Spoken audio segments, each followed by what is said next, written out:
वक्त इस क्षेत्र के कृषि यंत्रों के लिए जो जाना जाता है जो क्षेत्र, उन्हीं के समैया साहब मेरे साथ मौजूद है इस वक्त। उन्हीं से हम बात कर लेते हैं। समैया जी, बहुत स्वागत है आपका। आपके खुरई में हम हैं और बढ़ता खुरई दिखाई दे रहा है, कितना बढ़ रहा है और आप कहाँ लेकर जाने वाले हैं खुरई को? सबसे पहले तो हम अपने यहाँ के विधायक, हमारे खुरई के माननीय श्री भूपेंद्र भैया जो मध्य प्रदेश शासन के कैबिनेट मंत्री हैं, मैं उनका बहुत बहुत धन्यवाद देता हूँ कि आज जो खुरई में जो विकास की गंगा बह रही है उसमें पूरा योगदान अगर जाता है तो भूपेंद्र भैया के लिए जाता है।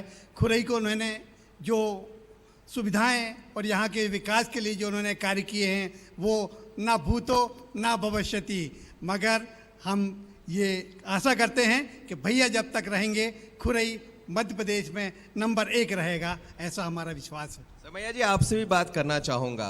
भूपेंद्र जी की आप लोग बात कर रहे हैं तो वो तो दिखाई देता है, जैसा आप लोग भी कह रहे हैं। हम आम जनता से भी बात कर रहे थे, कुछ दिन पहले ढोला उत्सव में आए थे तो वो भी यही बात कह रहे थे कि ना भूतो ना भविष्यति जितना काम हुआ है। लेकिन आप उस क्षेत्र से आते जिसकी पहचान कृषि यंत्रों को लेकर भी होती है, तो क्या कुछ नया है उसमें? खुरई में जो कृषि यंत्र निर्माण है, हमारी समझ से ऑल इंडिया में इतनी बड़ी प्रोडक्शन सीड ड्रिल के मामले में, खासकर खुरई में जितनी बड़ी प्रोडक्शन सीड ड्रिल की खुरई में है, इतनी बड़ी ऑल इंडिया में कहीं पे नहीं। खुरई की पहचान सीड ड्रिल से होती है, कृषि यंत्रों में मेन रूप से सीड ड्रिल से। तो हमने ये देखा है कि पूरे हिंदुस्तान में सीड ड्रिल जहाँ जहाँ पे भी बनती है, लेकिन जो खुरई की सीड ड्रिल है आज भी उसका कोई मुकाबला नहीं है। आप कह रहे हैं कि उसका कोई मुकाबला नहीं है, इसकी वजह क्या है? क्या और आज तक एक ही नाम चलता है जब सीड ड्रिल की बात होती है या कृषि यंत्र के बाकी थ्रेसर की बात होती है तो खुरई का ही नाम आता है?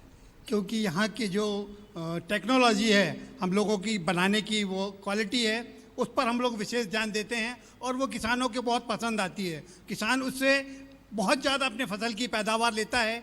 कोई भी अन्न का वेस्टेज नहीं जाता। ज़मीन में जो बोनी होती है वो जैसी होना चाहिए वो प्रॉपर होती है और हम लोग नई नई टेक्नोलॉजी, नई नई मशीनों पे ध्यान देते हैं। इससे सारे लोगों का एक आकर्षण का केंद्र खुरई की सीड ड्रिल हमें लेना है, ये हर किसान की एक इच्छा रहती है। नई टेक्नोलॉजी की आप बात कर रहे हैं तो अब आगामी दिनों में चूंकि कृषि बदल रही है, लोग नई आधुनिकता की तरफ बढ़ रहे हैं, क्या नयापन दिखाई देने वाला है उसमें जो आप कर रहे हैं आगे की तरफ?